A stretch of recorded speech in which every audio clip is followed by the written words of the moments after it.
Voilà, là, il s'agit de la situation d'un individu, un camionneur, qui a été stoppé par la police. L'appel vient d'un mec qui a observé que le conducteur paraissait un peu ébriété. Donc, les policiers sont intervenus. Donc, ils lui demandent s'il a des objets dangereux dans la voiture, un couteau ou bien un pistolet. Ensuite, on s'enquiert de l'état de sa situation physique et mentale, comme quoi est-ce qu'il a une maladie, le diabète. Et là, c'est pour diffuser la tension, tout simplement. Donc, on lui demande de tourner, de fermer, d'arrêter le moteur. Et surtout, ils veulent savoir s'il a un problème qui le pousse à conduire de cette manière, de façon dangereuse.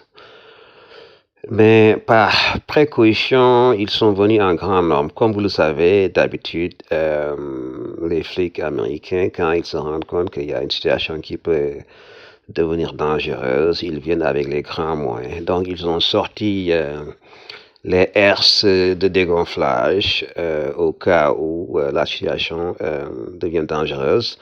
Mais le gars a préféré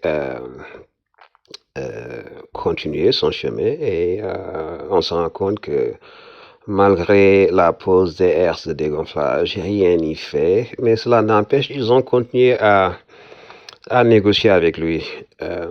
Parce que dans cette situation, les flics sont un peu dans une situation désavantageuse parce que le gars est dans un camion et un camion peut être très dangereux. Donc, ils ont choisi plutôt la négociation. Malheureusement,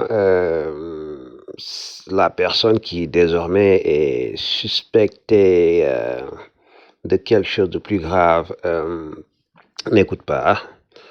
Donc, ils vont faire une autre tentative de négociation. En même temps, ils discutent entre eux pour savoir quelle est la raison. Est-ce qu'il est sous l'influence de drogue comme la méthamphétamine? Euh, mais en même temps, cette pause leur donne la possibilité de définir une stratégie et de ramener les grands moyens. Parce qu'ils savent que ça peut être très dangereux. Mais quoi qu'il en soit, ils ne sont pas prêts de le laisser partir. Donc, je crois que les carottes sont cuites pour ce gars.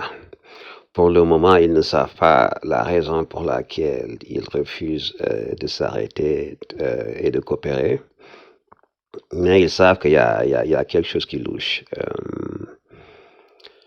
Et ils disent que, bon, il est temps de prendre une décision. Donc, leur plan, c'est de chercher à s'introduire dans la cabine autant que possible, avec un minimum de dégâts, de blessés. Donc, les voilà mettre encore des herses de dégonflage une deuxième fois, parce que la première fois n'a pas eu un effet. Euh, Mais cela n'empêche, ils sont en train de discuter avec lui. Ils lui demandent une deuxième fois d'éteindre la voiture et puis de sortir. En plus, ils lui demandent s'il a une diabète ou bien s'il a besoin d'eau. Le gars leur répond qu'il a de l'eau avec lui et il leur montre la bouteille. Mais si vraiment le suspect voulait les convaincre, c'est peine perdue parce que là, il a déjà montré qu'il y a quelque chose qui ne va pas avec lui. Et malheureusement, on ne va pas le laisser partir comme ça. C'est impossible. Euh, Donc là, il continue à conduire. Mais ce qu'il faut noter surtout, c'est cette situation inhabituelle. Parce que d'habitude, les flics ici aux États-Unis sont beaucoup plus violents que ça. Donc, la seule chose que je peux dire qui puisse les pousser à être beaucoup plus diplomatique que d'habitude, c'est parce que certainement le gars est dans un camion et par conséquent, ils sont dans une situation un peu désavantageuse par rapport aux suspects. Parce que d'habitude, il leur faut moins que ça pour sortir les armes, des armes létales. Voilà la publicité qui va passer pour quelques secondes et puis on va retourner à la vidéo. Euh,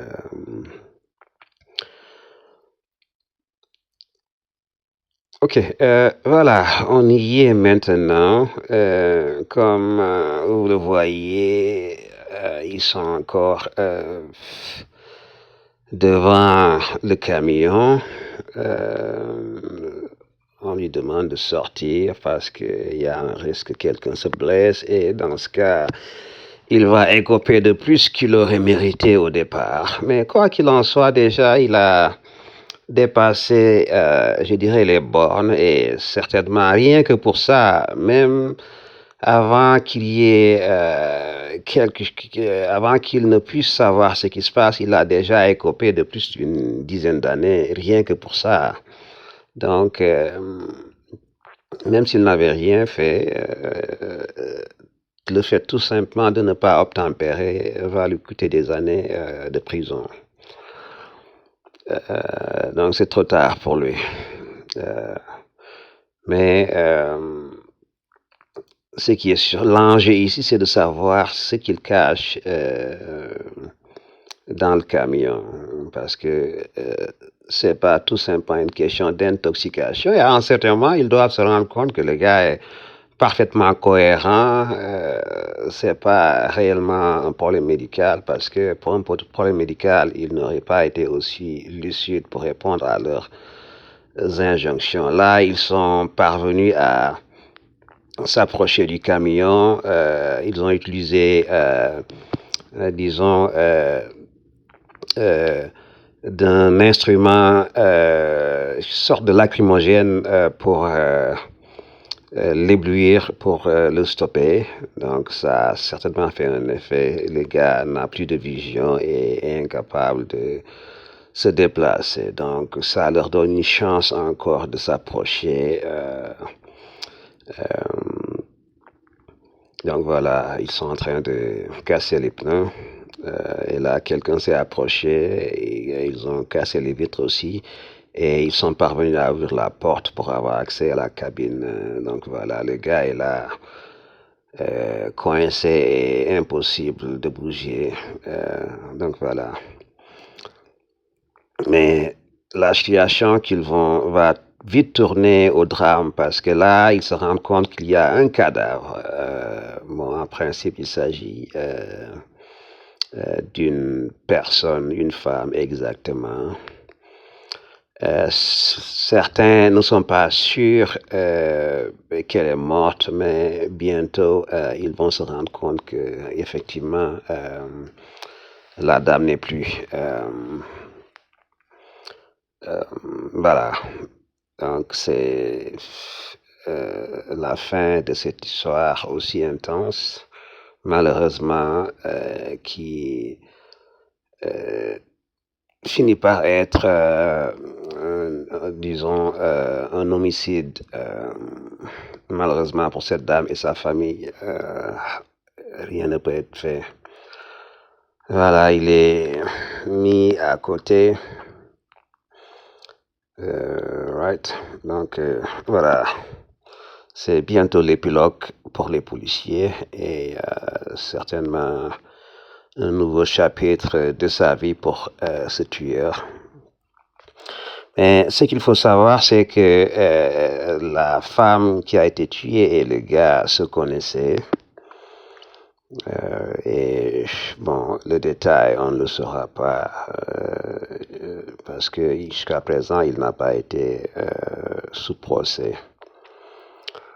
Donc, c'est la fin, c'est l'épilogue d'un chapitre noir. Voilà. Donc, voilà en question de gars qui est dans un état un peu piteux, mais beaucoup plus meilleur que cette victime. Donc, c'est Matthew Sidney Watley, il a 46 ans. Et